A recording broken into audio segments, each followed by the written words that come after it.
अरे वो तो अलमारी के ऊपर रखा हुआ है।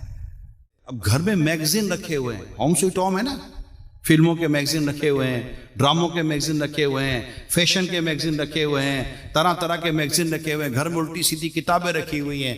होम स्वीट होम है ना। इस होम स्वीट होम वाले को पूछो कि भाई तुम्हारे घर में जो वो, अच्छा इसी इस्लामी बहन को पूछो कि बेटा वो जो आपको जो रुखसती के वक्त आपके अब्बू ने जो कुरान दिया था, बेटा वो कुरान कहाँ है? अब्बू ने कौन सा कुरान दिया था? अरे वो तो अलमारी के ऊपर रखा हुआ है।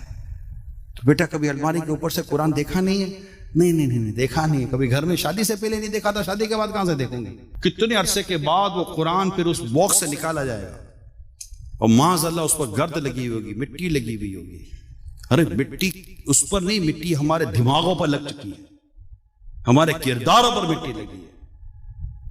अब मुझे बताइए कैसा होम स्वीट होम है, जरा मुझे को आप समझा दो कि जिसमें कुरान बरसों तक नहीं पढ़ा गया।